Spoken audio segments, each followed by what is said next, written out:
وأيديكم إلى المرافق وامسحوا برؤوسكم وأرجلكم إلى الكعبين صدق الله العظيم وصدق رسوله النبي الكريم ونحن على ذلك من الشاهدين والشاكرين والحمد لله رب العالمين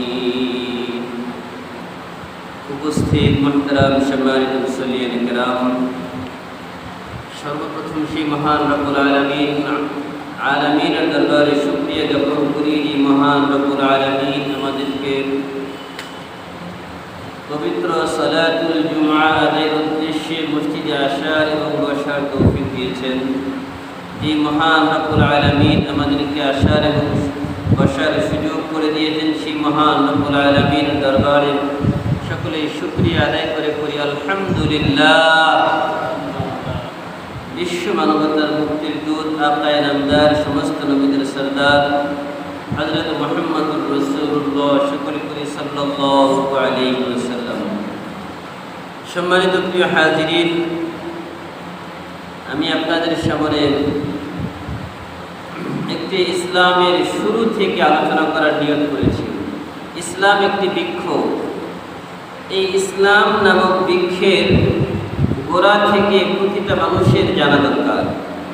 যদি আমি ইসলাম নামক এই বৃক্ষের গোড়া থেকে না জানি, তাহলে আমরা ইসলামের যে সুফল, ওই সুফলগুলো ভোগ করতে পারবো না। এজন্য আপনি যদি ইসলামের ছোট ছোট বিষয়গুলো আপনার অজানা থেকে যায়, একজন মুসলমান, সেই মুসলমানের দেখা যায় জানা নেই এখনও যে গোসলের ফরজ কয়টি। একজন মানুষ দীর্ঘদিন থেকে নামাজ আদায় করে, কিন্তু এখনও তার পরিপূর্ণভাবে জানা নেই যে ওযুর ফরজ কয়টি। একজন মানুষ ওযু করে, কিন্তু ওযু করার পরে তার কি কি কারণে ওযু ভেঙে যায় এখনও তার পরিপূর্ণরূপে জানা নেই। এই বিষয়গুলো আমাদের জানার প্রয়োজন আছে না নাই, কি বলেন আপনারা? আমরা গতানুগতিক তাফসিরও শুনি, আমরা ওয়াজ মাহফিলে আলোচনাও শুনি, কিন্তু এভাবে ধারাবাহিকভাবে হাদিস থেকে আলোচনা খুব কমই হয়ে থাকে। আমার আবার একটা নিয়ম হচ্ছে, আমি দলিল ছাড়া কথা কম বলি। দলিল ভিত্তিক আলোচনা হবে, যাই হবে কোরআন হাদিস থেকে হবে। এই জন্য এই কোরআন হাদিস থেকে যখন কথা হবে, প্রতিটা রাসূল সাল্লাল্লাহু আলাইহি ওয়াসাল্লামের প্রতিটা কথাই শক্তিশালী। রাসূল সাল্লাল্লাহু আলাইহি ওয়াসাল্লাম যে জীবন বিধান আমাদের জন্য নিয়ে এসেছেন, সেটা হচ্ছে পরিপূর্ণ কমপ্লিট একটি লাইফ। এই কমপ্লিট জীবন ব্যবস্থার শুরু থেকে শেষ পর্যন্ত, জন্ম থেকে মৃত্যু পর্যন্ত যা প্রয়োজন সব কিছুর নবী মুহাম্মদুর রাসূলুল্লাহ সাল্লাল্লাহু আলাইহি ওয়াসাল্লাম নিয়ে আগমন করেছেন। আর আল্লাহ পাক রব্বুল আলামিন তার হাবিবের ব্যাপারে বলেছেন সূরা হাশরের 7 নম্বর আয়াত, মা আতাকুমুর রাসূলু ফাখুযু ওয়া মা নাহাকুম আনহু ফান্তাহু। মা আতাকুমুর রাসূল, রাসূল যা নিয়ে এসেছেন তা তোমরা গ্রহণ করো। ওয়া মা নাহাকুম আনহু ফান্তাহু, আর রাসূল তোমাদেরকে যেই কাজ থেকে নিষেধ করেছেন সেই কাজ থেকে তোমরা বিরত থাকো। সুতরাং রাসূল আকরাম সাল্লাল্লাহু আলাইহি ওয়াসাল্লামের প্রতিটি কথাই আমাদের জন্য মানা শিরোধার্য। ওহী দুই প্রকার, একটি হচ্ছে ওহীয়ে মাতলু, যেটা আমরা তেলাওয়াত করি কোরআন। আরেক প্রকার ওহী হচ্ছে ওহীয়ে গায়রে মাতলু, অর্থাৎ যেটাকে পাঠ করা হয় না, তেলাওয়াত করা হয় না, এটা হচ্ছে হাদিস। ওয়া আম্মা বিনি'মাতি রাব্বিকা ফাহাদ্দিস, আল্লাহ পাক রব্বুল আলামিন বলেন, নবী আপনি হাদিস বর্ণনা করুন। সুতরাং আমাদের সমাজ যদি কোনো আহলে কোরআন নামক কোনো ওই দলের কোনো ভাই থেকে থাকেন, তাহলে যারা শুধু কোরআনই মানব, হাদিস মানব না, এই স্লোগান যারা দেয়, তারা আল্লাহর এই আয়াত অনুযায়ী তারা কাফের না মুসলমান, কি বলেন?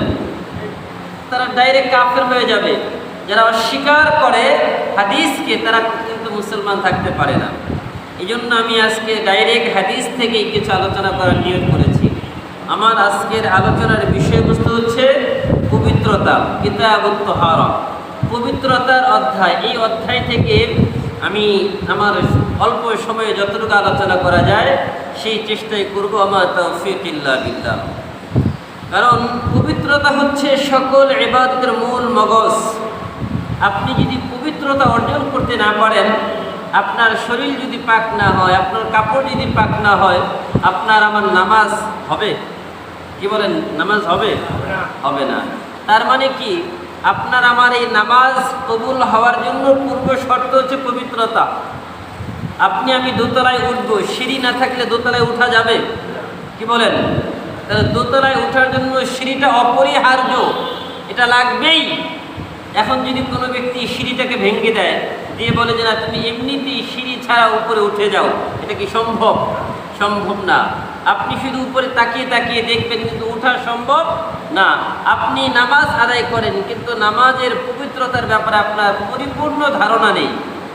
আপনি জানেন না যে কোন জায়গায় কিভাবে পবিত্রতা অর্জন করতে হয়, আর পবিত্রতার গুরুত্ব কতটুকু। তাহলে আপনার আমার নামাজ তো পড়া হবে, কিন্তু নামাজ আল্লাহর কাছে কবুল কতটুকু হবে আল্লাহই ভালো জানে। এই জন্য আল্লাহ রাসূল সাল্লাল্লাহু আলাইহি ওয়াসাল্লাম এক হাদিসের মধ্যে বলেন, আন আবি মালিক আল-আশআরী রাদিয়াল্লাহু আনহু قال قال رسول الله صلى الله عليه وسلم। আবি মালিক আশআরী রাদিয়াল্লাহু তাআলা আনহু থেকে বর্ণিত, তিনি বলেন রাসূল সাল্লাল্লাহু আলাইহি ওয়াসাল্লাম ইরশাদ করেন, আত-তুহুরু শাতরুল ঈমান। পবিত্রতা ঈমানের একটি অঙ্গ। অন্য আরেক হাদিসের মধ্যে আছে যে ঈমানের 70-এর ঊর্ধ্বে শাখা প্রশাখা আছে। ফাআফদালুহা লা ইলাহা ইল্লাল্লাহ ওয়া আদনাহা ইমাতাতুল আযা আনিত তরিক।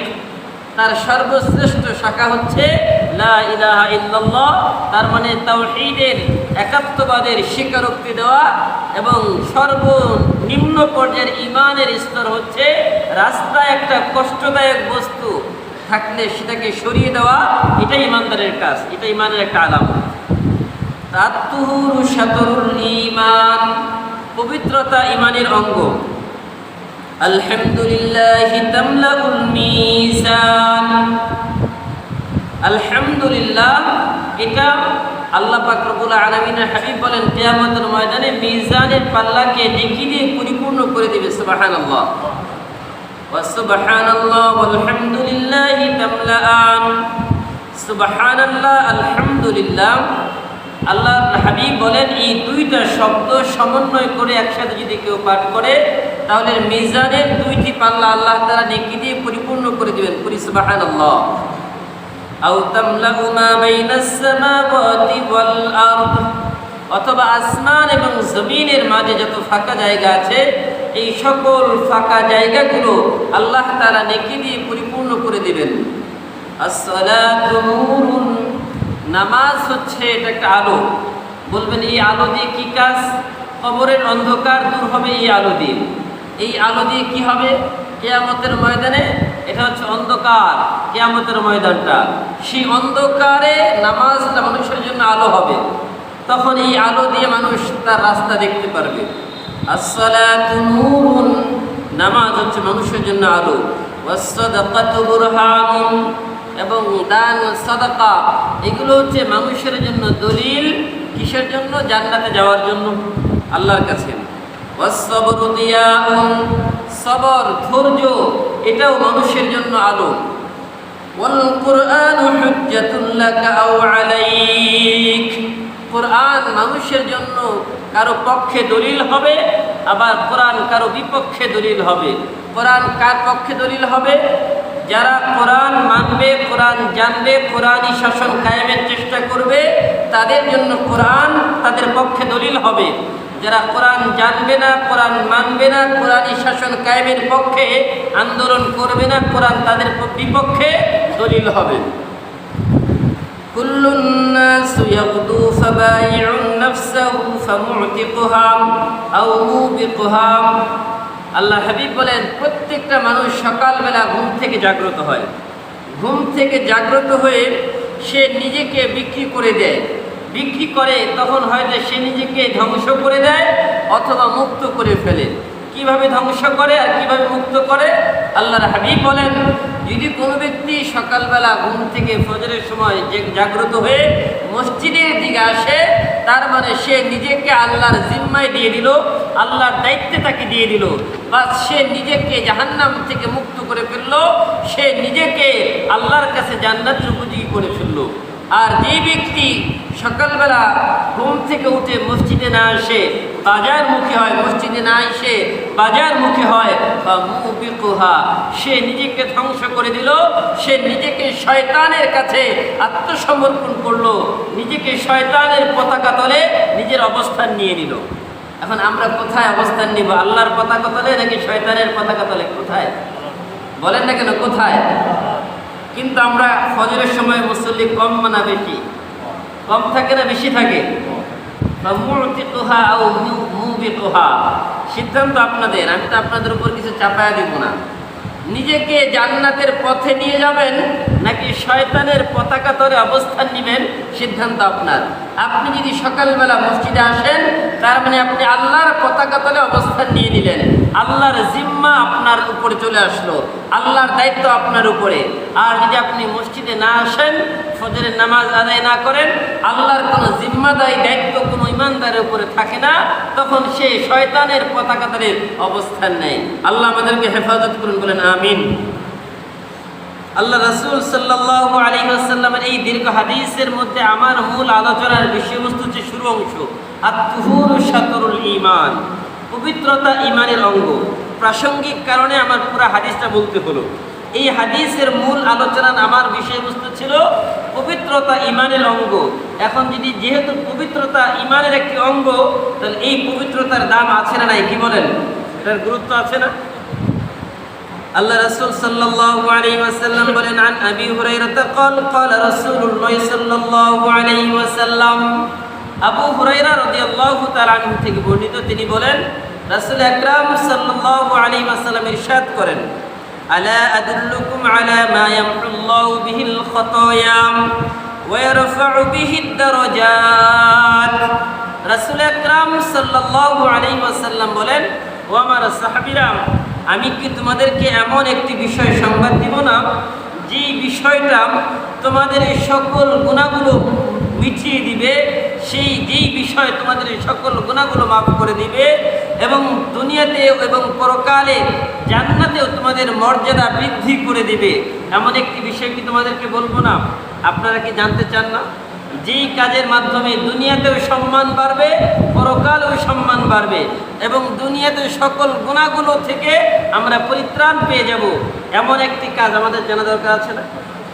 আল্লাহ রাসূল বললেন, সাহাবায়ে কেরাম বললেন, ক্বালু, সাহাবায়ে কেরাম বললেন, বালা ইয়া রাসূলুল্লাহ, হ্যাঁ আমরা জানতে চাই।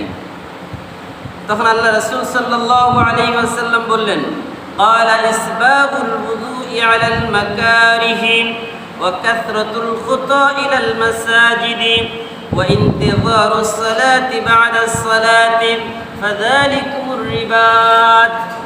তিন গুণ যার মধ্যে থাকবে, তার সকল গুনাহ আল্লাহ মাফ করে দিবেন, এবং শুধু গুনাহ মাফ করবেন তাই না, বরং দুনিয়াতে এবং পরকালে জান্নাতে আল্লাহ তার মর্যাদা বৃদ্ধি করে দিবেন। কয় গুণ থাকতে হবে বলেন? কয় গুণ?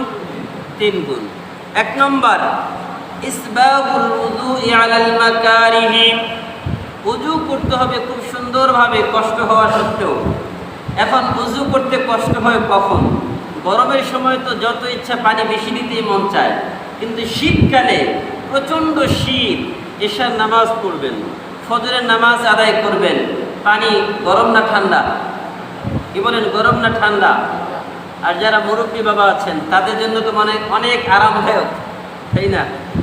না কষ্ট হয়? ইসবাগুল wudu'i আলাল মাকারিহি, কষ্ট হওয়া সত্ত্বেও খুব সুন্দরভাবে ওযু করতে হবে। এমন না যে কোনো রকম শুধু হাত মুখটা ধুয়ে নিলাম বাস হয়ে গেল, না না, সুন্নত তরিকায় প্রত্যেকটা অঙ্গ তিনবার করে সুন্দরভাবে ধীর স্থিরভাবে ওযু করতে হবে। এক নম্বর, ওযুটা যার সুন্দর হবে। দুই নম্বর, ওয়া কাসরাতুল খুতা ইলাল মাসাজিদি, মসজিদে ঘন ঘন যাতায়াত করা, মসজিদে ঘন ঘন যাতায়াত করা, এবং মসজিদে যাদের বাড়ি কাছে তারা যেন ছোট ছোট কদম ফেলে মসজিদে আসে। কেন?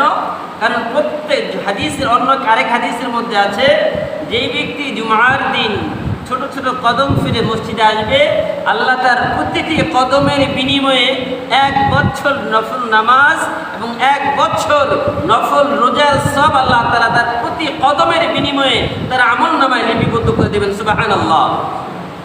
এটা খুশির সংবাদ নাকি কষ্টের সংবাদ? এই জন্য অকাতরাতুল খুতা ইলাল মাসাজিদি, মসজিদে যাবেন খুব ছোট ছোট পা ফেলে ফেলে। তৃতীয় নম্বর ওয়া ইন্তিযারুস সালাতি বা'দাস সালাম, এক নামাজের পরে আরেক নামাজের অপেক্ষায় করা।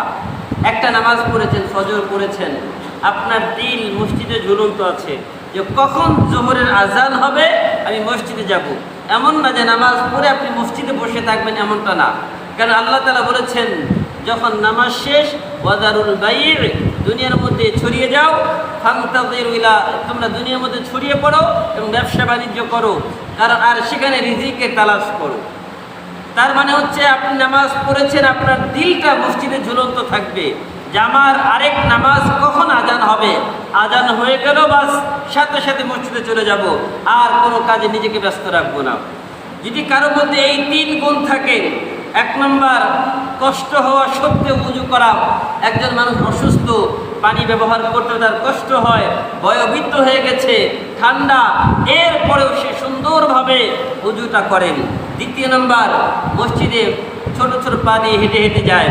3 নম্বর এক নামাজের পরে আরেক নামাজের জন্য অপেক্ষমান থাকে। আল্লাহ রাসূল বলেন ফাযালিকুমুর রিবা, এটাই হচ্ছে তোমাদের জন্য প্রস্তুতি, এটাই তোমাদের জন্য অপেক্ষা, এটাই তোমাদের জন্য প্রস্তুতি। যার ভিতরে এই 3 গুণ থাকবে, আল্লাহ পাক রব্বুল আলামিনের হাবিব বলেন আল্লাহ তাআলা তার জীবনের সকল গুনাহগুলো মাফ করে দিবেন এবং আল্লাহ পাক রব্বুল আলামিন কিয়ামতের ময়দানে জান্নাতের তার সবথেকে উচ্চ জান্নাত আল্লাহ তাকে দান করবেন। পড়ি সুবহানাল্লাহ। সম্মানিত প্রিয় হাজিরিন, এই হাদিসের মধ্যেও আমরা যদি খেয়াল করি, ওযুর কথা বলা হয়েছে। ওযুর মাধ্যমে মানুষ পবিত্রতা অর্জন করে, ওযুর মাধ্যমে মানুষ পবিত্রতা অর্জন করে। আর এই কথাটা এই হাদিসের মধ্যে বলা হয়েছে ইসবাগুল উযুই আলাল মাকারিহি, যদি কোনো ব্যক্তি সুন্দরভাবে ওযু করে, তার মানে পবিত্রতা অর্জন করে, তাহলে তার এই 3টা আল্লাহ তাআলা মর্যাদা দান করবেন। عن عثمان رضي الله عنه قال قال رسول الله صلى الله عليه وسلم من توضأ فأحسن الوضوء خرجت خطايا من جسده حتى تخرج من تحت أظفاره, যদি কোনো ব্যক্তি সুন্দরভাবে ওযু করে তাহলে তার লাভটা কি? তাহলে তার কি লাভ? আল্লাহ রাসূলের এক সাহাবী হযরত উসমান যিন্নুরাইন, যেই রাসূলের সাহাবী রাসূলের 2 মেয়েকে বিবাহ করেছিলেন পরপর একসাথে নাবাদ। এক মেয়ে বিবাহ করেছেন, তিনি ইন্তেকাল করেছেন, তারপর আরেক মেয়েকে আল্লাহ রাসূল বিয়ে দিয়েছেন। সেই মেয়ের ইন্তেকালের পরে আল্লাহ রাসূল বলেছেন যে আমার 3য় কোনো মেয়ে অবিবাহিত থাকতো, আমি সেটাকে উসমানের কাছে বিয়ে দিতাম। আর এই জন্য উসমানকে যিন্নুরাইন, 2 নূরওয়ালা বলা হয়। 2 নূর মানে রাসূলের 2 কন্যার কারণে তার এই উপাধি দেওয়া হয়েছিল, উসমান যিন্নুরাইন। উসমান রাদিয়াল্লাহু তাআলা আনহু থেকে বর্ণিত, তিনি বলেন قال رسول الله صلى الله عليه وسلم, রাসূল সাল্লাল্লাহু আলাইহি ওয়াসাল্লাম বলেন মান তাওয়াদ্দা, যে ব্যক্তি ওযু করলো, ফাআহসানাল উযুআ, আর ওযু তো তাড়াতাড়িও করা যায় আবার সুন্দরভাবেও করা যায় সময় নিয়ে। তো আল্লাহ রাসূল বলেন যে ব্যক্তি সুন্দরভাবে ওযু করলো, খরাজাত খাতায়া মিন জাসাদিহি, তার শরীর থেকে সকল গুনাহগুলো বের হয়ে যায়। খরজাত বের হয়ে যায়, খাতায়াহু তার সকল গুনাহগুলো, মিন জাসাদিহি তার শরীর থেকে, হাত্তা তাখরুজা মিন তাহতা আজফারিহি, এমনকি এই নখের ভিতরে যে গুনাহ আছে, নখের ভিতরের গুনাহগুলো আল্লাহ তাআলা ধুয়ে মুছে পরিষ্কার করে দেন। পড়ি সুবহানাল্লাহ। وعن أبي هريرة رضي الله عنه قال قال رسول الله صلى الله عليه وسلم إذا توضأ العبد المسلم أو المؤمن فغسل وجهه خرج من وجهه كل خطيئة نظر إليها بعينيه مع الماء আও মা আখিরি কতরিল মাই।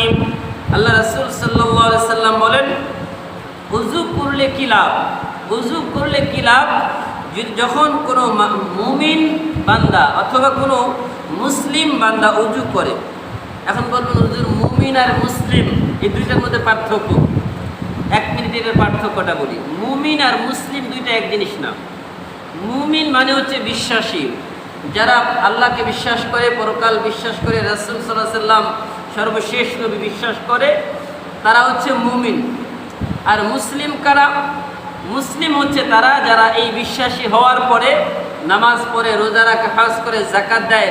তার মানে বাহ্যিক আমল যেগুলো আছে এগুলো যারা করে এদেরকে বলা হয় মুসলিম। আর যারা আন্তরিকভাবে বিশ্বাসের বিষয়গুলোকে অন্তর থেকে বিশ্বাস করে তাদেরকে বলা হয় মুমিন। সুতরাং প্রত্যেক মুমিন মুসলিম হওয়া জরুরি না, কিন্তু প্রত্যেক মুসলিমের মুমিন হওয়া আবশ্যক। প্রত্যেক মুমিন মুসলিম হওয়া আবশ্যক না, কারণ একজন মানুষ মুমিন বিশ্বাসী কিন্তু নামাজ পড়ে না, রোজা রাখে না, হজ করে না, যাকাত দেয় না, সে কি মুসলিম হতে পেরেছে? মুসলিম হতে পারে নাই। কিন্তু একজন মানুষ যদি মুসলিম হয়, নামাজ পড়ে, রোজা রাখে, হজ করে, যাকাত দেয়, তাহলে তার জন্য মুমিন হওয়া আবশ্যক। আগে বিশ্বাসী হতে হবে, তারপরে তার বাহ্যিক আমলগুলো করতে হবে। তাছাড়া তার এই বাহ্যিক আমলের কোনো দাম আছে? কোনো দাম নাই। এই জন্য আল্লাহর হাবিব বলেছেন, যখন কোনো মুমিন বান্দা অথবা মুসলিম বান্দা ওযু করে, ফাগাসালা ওয়াজহাহু, তার চেহারা ধৌত করে, সেই ওযুর মধ্যে খরাজা মিন ওয়াজহিহি কুল্লু খাতিয়াতিন নাযারা ইলাইহা বিআইনাইহি মাআল মাই। যখন সে চেহারায় পানি দেয়, এই চোখ দিয়ে, চেহারার মধ্যে চোখ আছে, এই চোখ দিয়ে করোনার দিকে তাকিয়েছে, এই চোখ দিয়ে কোনো গুনাহের দিকে তাকিয়েছে, তখন এই ওযুর পানির সাথে তার চোখের গুনাহগুলো ধুয়ে মুছে পরিষ্কার হয়ে যায়। সুবহানাল্লাহ। শুধু তাই না, মা আখিরি কতরিল মা, মুখের সর্বশেষ ফোঁটা পানি, ওই পানির সাথে সাথে তার চেহারার গুনাহগুলো আল্লাহ তাআলা পরিষ্কার করে দেন, ধুয়ে মুছে। ফাইদা গাসালা ইয়াদাইহি খরাজা মিন ইয়াদাইহি কুল্লু খাতিয়াতিন। আর এরপরে যখন হাত ধৌত করবে, তার 2 হাতের সকল গুনাহগুলো হাত থেকে বের হয়ে যাবে। কানা বাতাশাতহা ইয়াদাহু মাআল মাই, যেই গুনাহগুলো সে হাত দিয়ে ধরেছে, হাত দিয়ে ধরে ধরে করেছে, ওই হাতের গুনাহগুলো তার হাতের পানির সাথে পরিষ্কার হয়ে যাবে। আও মা আখিরি কতরিল মাই, এমনকি সর্বশেষ ফোঁটা পানির সাথে তার ওই পানির সাথে তার গুনাহগুলো মুছে পরিষ্কার হয়ে যাবে। ফাইদা গাসালা রিজলাইহিম খরাজা কুল্লু খাতিয়াতিন মাশাতহা রিজলাহু মাআল মাই আও মা আখিরি কতরিল মাই। এরপরে যখন সে তার পা ধৌত করবে, এই পা দিয়ে যত গুনাহের জায়গায় হেঁটে হেঁটে গিয়েছে, ওই সকল জায়গার গুনাহগুলো আল্লাহ তাআলা ওই ওযুর পানির সাথে সাথে পরিষ্কার করে দিবেন। হাত্তা ইয়াখরুজা নাকিয়াম মিনাজ যুনুব, হাত্তা ইয়াখরুজা নাকিয়াম মিনাজ যুনুব। আর ওযু শেষ করার সাথে সাথে তার মুখ, তার হাত, তার পা সব কিছু থেকে যখন গুনাহগুলো মুছে দেওয়া হয়, গুনাহ যখন পরিষ্কার হয়ে যায়, তার কোনো গুনাহ থাকে? হাত্তা নাকিয়াম মিনাজ যুনুব, সে একদম পরিষ্কার হয়ে যায় গুনাহ থেকে, তার আর কোনো গুনাহ থাকে না। এজন্য যদি কোনো ব্যক্তি সুন্দরভাবে ওযু করে, এই ওযুর মাধ্যমেই তার সকল গুনাহ আল্লাহ মাফ করে দেন।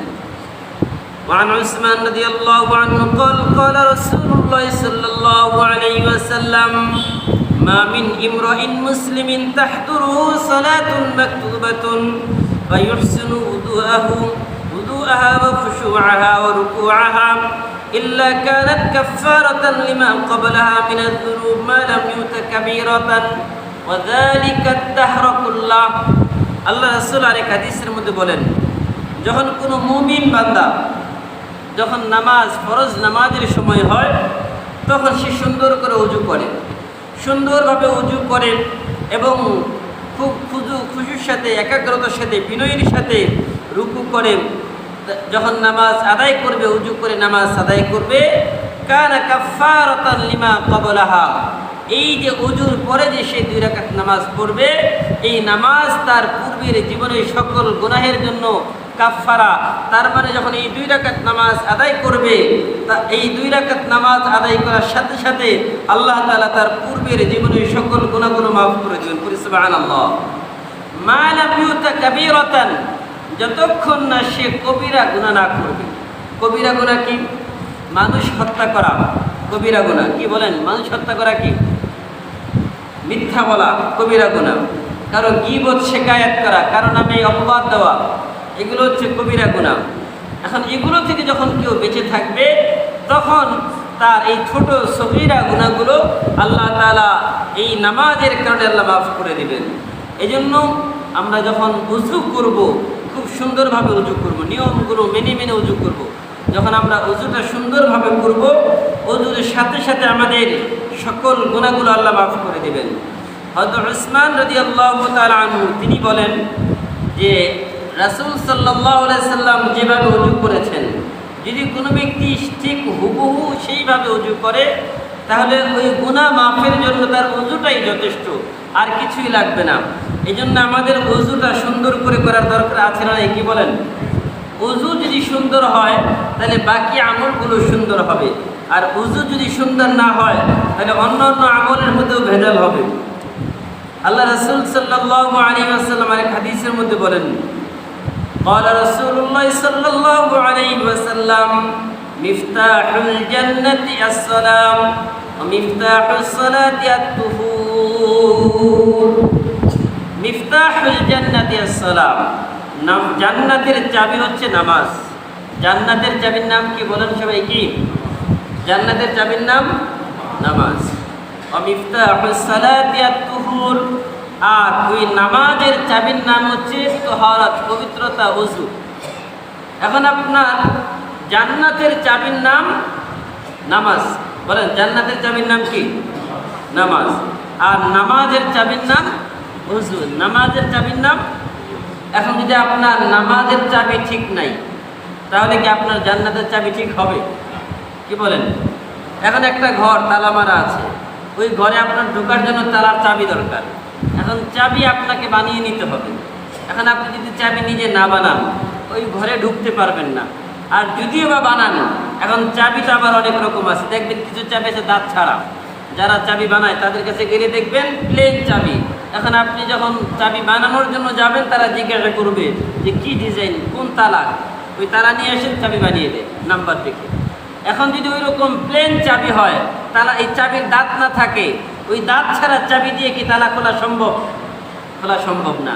এই জন্য 1 নম্বরে আপনাকে ওযু ঠিক করতে হবে, কারণ ওযু হচ্ছে নামাজের চাবি, আর নামাজ হচ্ছে জান্নাতের চাবি। এখন জান্নাত পর্যন্ত যেতে হলে ওযু লাগবেই লাগবে। কারণ ওযুটা যদি ঠিক না হয়, তাহলে কি বাকিগুলো ঠিক হবে? ঠিক হবে না। সম্মানিত প্রিয় হাজিরিন, এখন এই ওযু করতে গিয়ে কিছু বিষয় আছে ফরজ, কিছু বিষয় আছে সুন্নত। ফরজ মানে হচ্ছে যেগুলো করতেই হবে। এখন ওযুর আগে আরেকটু আগে যদি বলি, তাহলে ফরজের উপরে ওযুর আগে আছে গোসল। এখন গোসলও অনেক সময় আমাদের কিছু গোসল আছে সুন্নত গোসল, কিছু গোসল আছে ফরজ গোসল। এখন ফরজ গোসল কি? এখন মানুষের যখন ফরজ গোসল হবে, ওই ফরজ গোসলের সময় ওই মানুষগুলো তার ফরজ গোসল করার জন্য কিছু নিয়ম আছে। এখন যদি সে গোসলের ফরজ আদায় না করে, ফরজ গোসলের ফরজ কয়টি আপনারা জানেন? গোসলের ফরজ কয়টি বলেন তো সবাই? কয়টি? সবাই জানে না, অনেকেই অনেক জানে না। এখন গোসলের ফরজ যে 3টি, এই 3টি যদি কেউ না আদায় করে, যদি সে এক সমুদ্রের মধ্যে গিয়ে ডুব দেয়, পুকুরের মধ্যে গিয়ে ডুব দেয় 7 বার, তাহলে কি তার ফরজ গোসল আদায় হবে? এখন সে গোসলের ফরজ আদায় করে নাই, না আদায় করে পুকুরে গিয়ে ডুব দিচ্ছে, সাগরে গিয়ে ডুবাডুবি করতেছে, তার তো সব শরীর ধোয়া হয়ে গেছে, তারপরেও কি তার ফরজ গোসল হবে? তার শরীর পাক হবে? হবে না। কেন? তাকে আগে ওই নিয়ম অনুযায়ী ফরজ 3টা আদায় করতে হবে। গড়গড়া শীতকুড়ি করতে হবে, নাকে পানি দিতে হবে, তারপরে তার পুরো শরীর ধৌত করতে হবে। এখন যদি আগের 2টা বাদ দিয়ে পরেরটা 3 নম্বরটা সে আদায় করে, তাহলে হবে? হবে না। এই জন্য এই 3টা আদায় করার পরে আপনি যখন ওযু করবেন, ওযুরও ফরজ আছে 4টি। ওযুর ফরজ কয়টি? 4টি। ওযুর ফরজ 4টি, এর মধ্যে 1 নম্বর কি? এক নম্বর সমস্ত মুখ ধৌত করা, 2 নম্বর আপনার 2 হাত কনুইসহ ধৌত করা, 3 নম্বর মাথা মাসাহ করা, 4 নম্বর আপনার 2 পা টাকনুইসহ ধৌত করা। এই 4টা হচ্ছে ফরজ। এই 4টা যদি আদায় না করা হয় সুন্দরভাবে, একটা পশমও যদি কোথাও শুকনো থেকে যায়, আপনি চেহারা ধৌত করেছেন, আপনার পশম শুকনো থেকে গেলো একটা, আপনার উজু হয়নি। আর যখন উজু না হবে তখন কি আপনার নামাজ হবে? নামাজ হবে না। এই জন্য অনেকের ঘন দাড়ি আছে না? এখন ঘন দাড়ি থাকা অবস্থায় আমরা কি করব? এখন যাদের খুব বেশি ঘন দাড়ি, যাদের পানি দেওয়ার পরে পানি ঢুকে না, তখন তাদের দাড়ি খিলাল করতে হয়।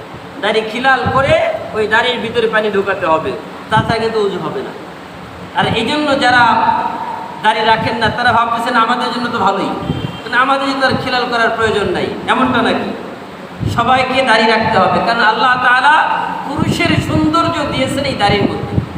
রাসূল সাল্লাল্লাহু আলাইহি ওয়াসাল্লাম তো সব থেকে বেশি স্মার্ট ছিলেন। রাসূল সাল্লাল্লাহু আলাইহি ওয়াসাল্লামের থেকে সুন্দর কোনো মানুষ পৃথিবীতে এসেছে নাকি? পুরুষের সৌন্দর্য হচ্ছে এই দাড়ির মধ্যে। এখন যদি কেউ পুরুষ সে দাড়ি না রাখে, তাহলে নারী আর পুরুষের ব্যবধান কোথায় পাবেন বলেন আপনি? চেহারার মধ্যে প্রথম পার্থক্যটাই হচ্ছে দাড়ি দিয়ে নারী পুরুষের পার্থক্য হয়, কথা ঠিক কিনা? এখন একজন পুরুষ, তার মুখে দাড়ি নাই, নারীরও দাড়ি নাই, বাকি বিষয়গুলো তো পড়ে। এখন এখানেই প্রথমেই তাদের মধ্যে দ্বিধাদ্বন্দ্ব সৃষ্টি হয়ে যায়। এই জন্য বলছিলাম যে যাদের ঘন দাড়ি আছে, ওই ঘন দাড়িগুলো খিলাল করতে হবে। যখন এই 4টা উজুর ফরজ জানা থাকবে, আর এরপরে আপনার 11টা সুন্নত আছে, ওই সুন্নতগুলো যদি আমরা মেনে উজু করি ইনশাআল্লাহ, তাহলে পরিপূর্ণ উজু হবে। আর ওই উজুর মাধ্যমে আমাদের সকল গুনাহগুলো আল্লাহ মাফ করে দেবেন। সম্মানিত ভাইয়ের আমার, এই জন্য আল্লাহ রাসূল সাল্লাল্লাহু আলাইহি ওয়াসাল্লাম আমাদেরকে কিছু সতর্কতাও দিয়েছেন যে উজু করার সময় বেশি কথাবার্তা না বলা। উজু করার সময় আমরা যে পরিমাণ গল্প গুজব করি, উজু করার সময় আমরা এত পরিমাণ গল্প করি যেটা বলা বাহুল্য। এই জন্য উজুর সময় সম্পূর্ণ মনোযোগ উজুর মধ্যে দেওয়া, উজুর মধ্যে নিজেকে মনোযোগী রাখা। আর উজু শুরু করার আগে বিসমিল্লাহ বলে নেওয়া, বিসমিল্লাহ বলে উজু শুরু করা। এবং অন্য অন্য অঙ্গ ধৌত করার জন্য কিছু দোয়া আছে, যদি পারেন করবেন, না পারলে কোনো অসুবিধা নেই। কিন্তু মনোযোগের সাথে প্রত্যেকটা অঙ্গ 3 বার করে ধৌত করা। যখন 3 বার করে কোনো ব্যক্তি অঙ্গগুলো ধৌত করবে, তখন তাদের মধ্যে আল্লাহ তাআলা যে হাদিসের যে গুণাগুলি দিয়েছেন, যে 3টা মর্যাদা আল্লাহ তাদেরকে দিবেন, সেটা তখন দিবেন।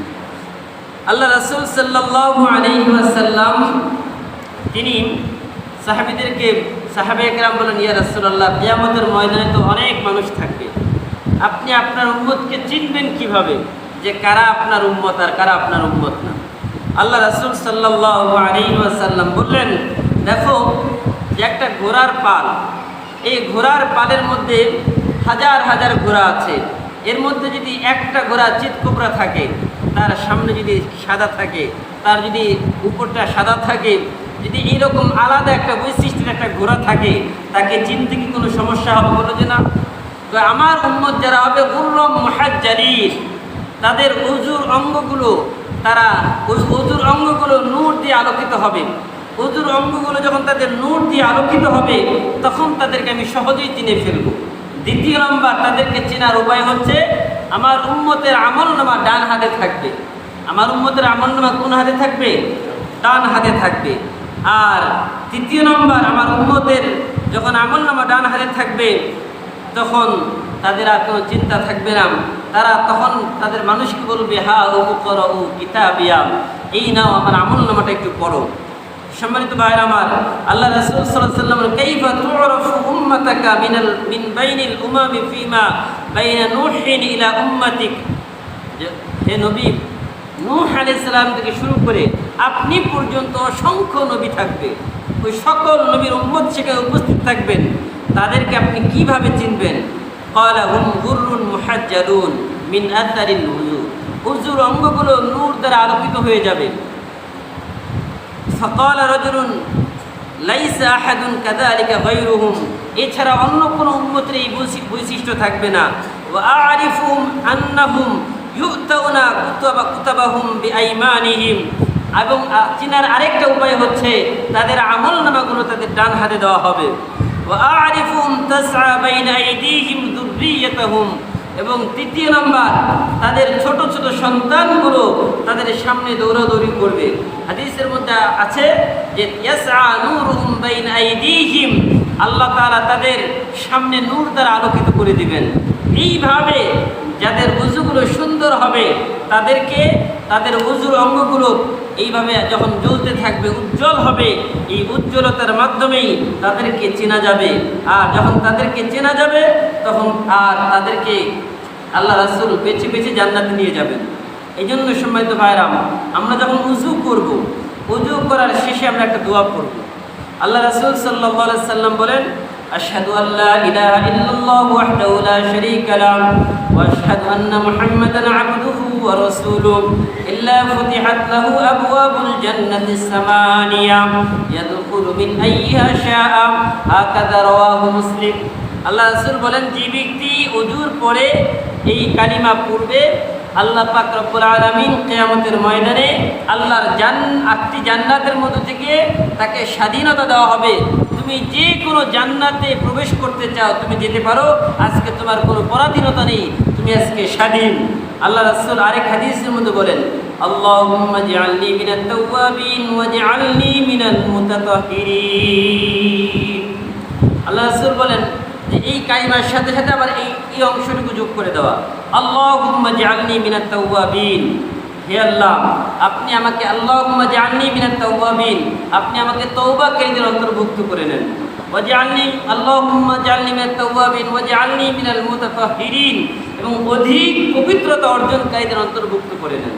এই জন্য এই দুইটা অংশ যদি আমরা মিলিয়ে পড়ি, তখন আমাদেরকে আল্লাহ তাআলা কিয়ামতের ময়দানে এই সুযোগটা দিবেন যে আল্লাহ তাআলার যে 8টি জান্নাত রয়েছে, এই 8টি জান্নাতের মধ্যে থেকে যে কোনো একটি জান্নাতে প্রবেশ করার সুযোগ আল্লাহ তাআলা দিবেন। এটাকে আমরা চাই কিনা, কি বলেন, চাই না আমরা? এখন এটা করবেন কিভাবে?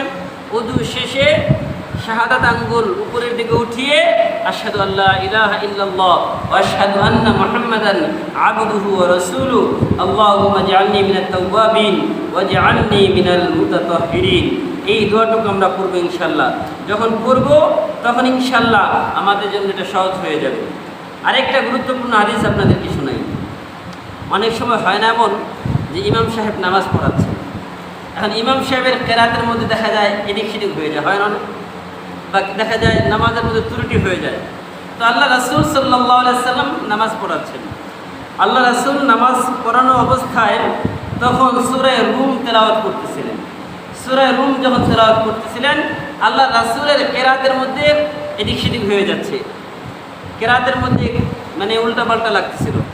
এমন অবস্থায় আল্লাহ রাসূল নামাজ শেষ করলেন। নামাজ শেষ করে সাহাবীদেরকে বললেন, কি ব্যাপার, তোমাদের মধ্যে কে ওযু ঠিকমতো করে নাই, পবিত্রতা অর্জন করে নাই? এই হাদিসটা এই জায়গায় নিয়ে আসছে, আমি ওই হাদিসটা আপনাদেরকে পড়ে শোনাই। عن شبيب بن أبي روح عن رجل من أصحاب رسول الله صلى الله عليه وسلم। শাবিব ইবনে আবি রওহা তিনি এক ব্যক্তি থেকে বর্ণনা করেন যে মিন আসহাবি রাসূলিল্লাহ সাল্লাল্লাহু আলাইহি ওয়াসাল্লাম, তিনি রাসূলের একজন সাহাবী। ওই সাহাবী থেকে তিনি বর্ণনা করেন, আন্না রাসূলুল্লাহ সাল্লাল্লাহু আলাইহি ওয়াসাল্লাম সাল্লা সালাতাস সুবহি, রাসূল সাল্লাল্লাহু আলাইহি ওয়াসাল্লাম ফজরের নামাজ পড়াচ্ছেন। কোন নামাজ? ফজরের নামাজ। ফাকরাআর রুম, তিনি সূরা রুম তেলাওয়াত করতেছিলেন 21 পারায়, অনেক লম্বা, প্রায় হাফ পারার মতো সূরা রুম তেলাওয়াত করতেছিলেন। ফালতাবাসা আলাইহি, তার কেরাতের মধ্যে এদিক সেদিক লাগতেছিল, খলল সৃষ্টি হয়ে গেল। কেরাতের মধ্যে কোনটা আয়াত আগে পরে, তার উপর রাসূলের উপর কোরআন নাযিল হয়েছে, অথচ রাসূলের কাছে কোরআনের আয়াতগুলো এলোমেলো লাগতেছিল। ফালাম্মা সাল্লাম, যখন তিনি নামাজ শেষ করলেন, ক্বালা মা বালু আকওয়ামিন, কি অবস্থা ও জাতি, হে আমার গোত্রের লোকেরা, তোমাদের কি হলো? ইউসাল্লুনা মা'ানা, তারা আমাদের সাথে নামাজ আদায় করে। লা ইউহসিনুনা তুহুর, সুন্দরভাবে তারা পবিত্রতা অর্জন করে না। ওয়া ইন্নামা ইউলবাসু আলাইনাল কুরআন উলাইক, ওয়া ইন্নামা ইউলবাসু আলাইনাল কুরআন উলাইক, আর তাদের কারণে আমার উপরে কোরআনের এই অবস্থা। কেরাতের মধ্যে এই যে খলল সৃষ্টি হয়ে গেছে, কেরাতের মধ্যে আমার কাছে উল্টাপাল্টা লাগতেছিল। তো এই জন্য মুসল্লিদের প্রভাব ইমামের উপরে পড়ে কিনা, কি বলেন? তার প্রভাব আছে না? মুসল্লিরা যে শুধু বলে ইক্তেদাইতু বিহাযাল ইমাম, ইমামের উপর দায়িত্ব দিয়ে দিলেন, তার প্রভাব ইমামের উপরও পড়বে। আপনি যদি ভালোভাবে উজু করেন, আপনি যদি সুন্দর করে উজু করে আসেন, তাহলে ইমামের নামাজও ঠিক হবে। আর আপনার মধ্যে যদি ভেজাল থাকে, ইমামও ভেজালে পড়বে। এই হাদিস মনে রাখবেন। তাহলে ইমামের দোষ শুধু তা না, দোষ কিন্তু মুসল্লিদের আছে। তার মানে অর্ধেক অর্ধেক। আল্লাহ রাসূলের যদি এই অবস্থা হয়, তাহলে আমরা কি? এই জন্য অজু সুন্দরভাবে করবে ইনশাল্লাহ। অজু সুন্দর করে না করলে কি হবে? আপনি যদি অজুটা সুন্দরভাবে না করেন, তাহলে আপনি নিজের উপরে জুলুম করলেন। এই যে শত শত মুসল্লি, সবার উপরে জুলুম করলেন, ইমামের উপরে জুলুম করলেন। জুলুম করলেন না, ইমামের কেরাতে ভুল হয়ে গেল, শত শত নামাজে মুসল্লিদের নামাজে মানে অসন্তুষ্টি, যা হ্যাঁ নামাজ পড়ে তৃপ্তি পেলাম না। আপনি নিজেও বুঝতেছেন, আচ্ছা আমার সমস্যাটা কোথায়? সমস্যা ওই যে এক জায়গায়, যে আপনি সুন্দর করে উজু করেন নাই। এই জন্য উজু সুন্দর করার দরকার আছে না নাই? কি বলেন? করবো ইনশাল্লাহ। উজু সুন্দর করে করলে আল্লাহ তাআলা গুনাহ মাফ করে দিবেন। উজু সুন্দর করে করলে দুনিয়াতে সম্মান বাড়িয়ে দিবেন, পরকালে আল্লাহ সম্মান বাড়িয়ে দিবেন, আর দুনিয়াতে আল্লাহ তাআলা আমাদের ইজ্জত বাড়িয়ে দিবেন। এই জন্য যদি আমরা উজু করি, আল্লাহ তাআলা এই উজুর মাধ্যমে সকল গুনাহগুলো মাফ করে দিবেন। এই উজু যদি সুন্দর হয়ে যায়, তাহলে সব সুন্দর হয়ে যাবে। আর উজু যদি সুন্দর না হয়, তাহলে কোনো কিছু সুন্দর হবে না। কারণ উজু হচ্ছে ফাউন্ডেশন। আপনার ফাউন্ডেশন যদি ঠিক না থাকে, আপনার উপরে আপনি 10 তলা ফাউন্ডেশন বিল্ডিং করবেন, আপনার নিচতলা ফাউন্ডেশন ঠিক নাই, 10 তলা উঠানো যাবে? এখন নামাজ কবুলের জন্য শর্ত হচ্ছে উজু ঠিক হওয়া। এই জন্য আমরা সকলেই সুন্দরভাবে উজু করব। আল্লাহ তাআলা আমাদের সকলকে সকল উজুর সুন্নত ফরজগুলি জেনে আমল করার তৌফিক দান করুন। আমিন। ওয়া আখিরু দাওয়ানা আলহামদুলিল্লাহি রাব্বিল আলামিন।